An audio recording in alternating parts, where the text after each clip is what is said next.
继续来看是新竹行业嘅设计师方日贵，以去年代参加外交部 Trending Taiwan 潮台湾嘅活动，看到喺台湾各地嘅风景名胜头前，有游客向下跳国民健康操，一個影片呢，網頁得到歡迎。而6月底也會代表台灣去法國參加2016年坎城青年創意比賽，想要用伊嘅作品，讓韓國島人看到台灣。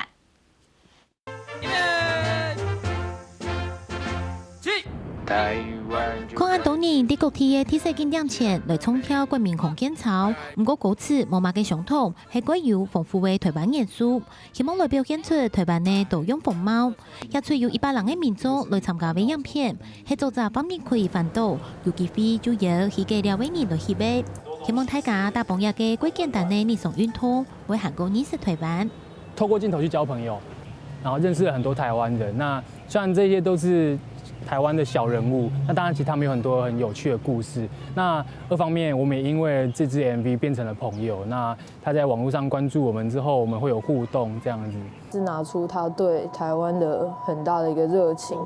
然後用他的執行力，包括他對音樂影片的 sense， 然後他的設計上面的資源、剪接、各種宣傳，去做在背後的這些行銷的。喺下年嘅方日貴一直都希望有機會為啲嘢作品導好，表現出客家元素。此時係阿公土太爺爺，啲阿公破片高成過後，伊就發現自家冇去好好同陸家人互通，伊就創作嘅一條幫阿公嘅花。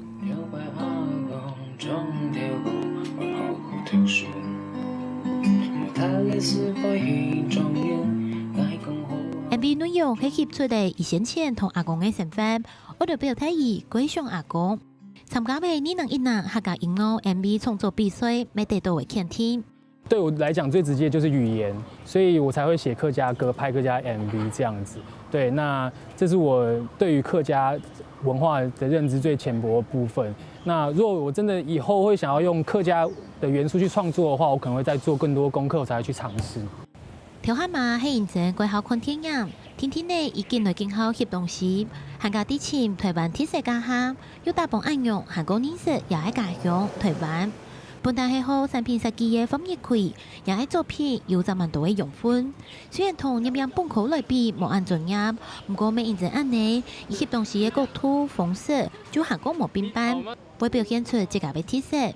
也個後生人認真自家係嚟台灣人嘅功用同責任感，希望大幫入嘅作品為韓國島人看到台灣。